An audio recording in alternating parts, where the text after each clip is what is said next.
Hi, everyone. Welcome to Lilybugs Library. My name's Linda, and welcome to Friday Reads. So this is the second time I've done this video, and this time I've decided to do it on Zoom as opposed to the editing software I usually use, which is Wondershare. And I have just about given up on it because I don't know if it's too complicated or if it just keeps messing up or if it's me, but it doesn't matter. We're just gonna move on. So today we're going to do everything on Zoom, and we'll see how it works. I tend to like the backgrounds. I tend to like the fact that it shines more light on you than when you use something like Wondershare. So this may be the way we go from now on. We'll see. All right, so I had four books that I read this week. So it turned out they were all pretty good. So the first one I read was an arc from NetGalley. So thank you to them and to the author and publisher. And this one was the fifth in the Deep Dish Mystery series by Mindy Quigley, and it's called At Death's Door. And so again, it involves Delilah, who works in Geneva Bay and owns her own pizza shop. So she makes gourmet pizzas and things, and she caters parties, on the side she solves crimes. And her boyfriend is distantly related to Al Capone, but his name is Calvin, and he's actually a police officer. So in this one, he's out of town doing some work, and his cousin comes to town. And his cousin isn't anything like him. His cousin very much embraces the fact that he's related to Al Capone, and he wants to talk about all things mobster. And it makes Delilah kind of nervous. He just seems he seems like a crook, right?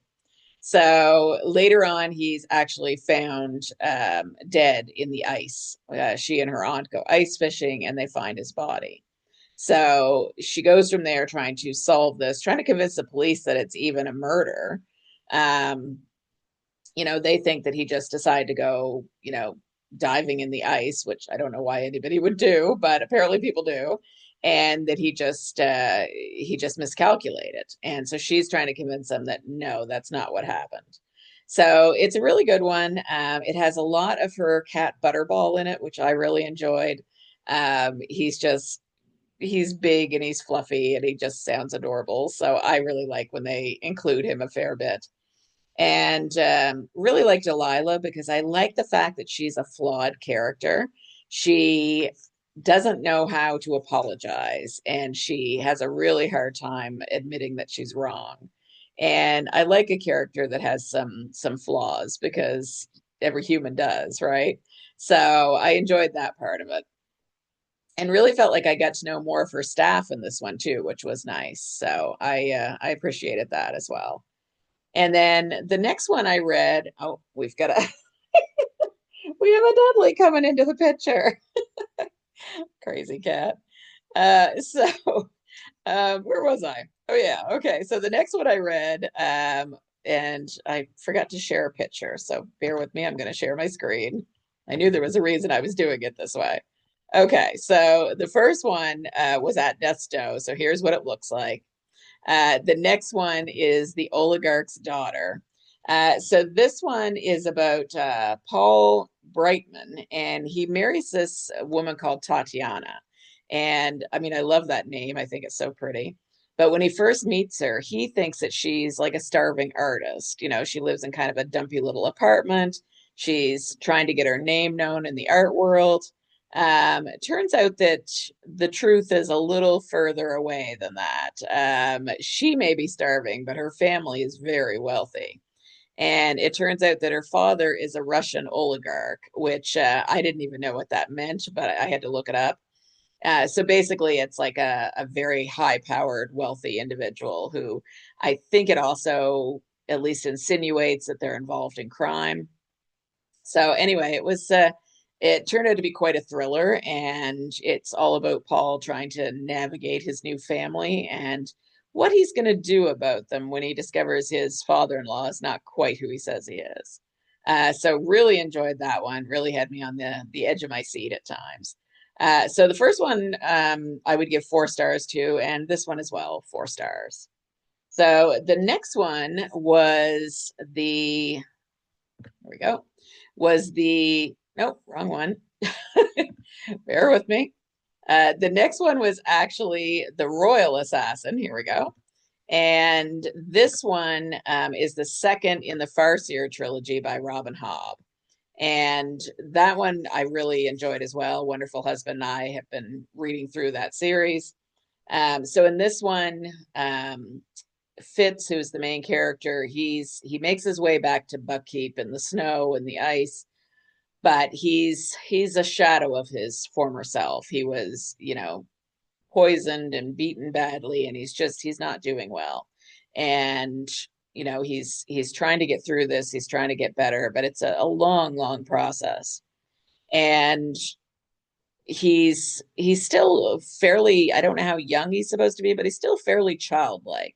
He's he has a man's body at this point, but his decision making is not always that of a man's, and he doesn't have much patience.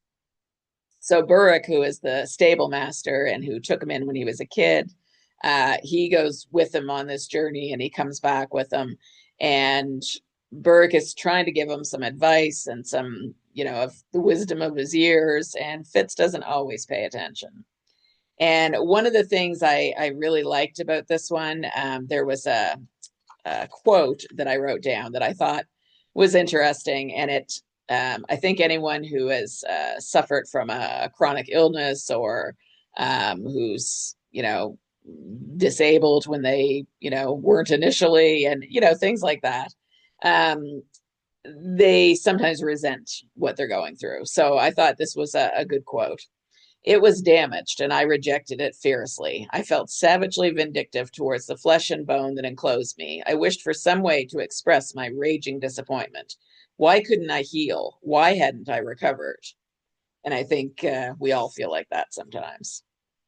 So that was that one. And that one I would give 5 out of 5 because I think it was even better than the first one. So really enjoyed that one. And then the last one that I read was also an arc from NetGalley. So thank you to them and to the author and publisher. And this one's called A Wonderful Christmas Crime, and it's number 6 in the Christmas Tree Mysteries by Jacqueline Frost. And if you've been here longer than a minute, I'm sure you've heard me tell you that that's one of my favorite series. And this one was no exception. It was so good.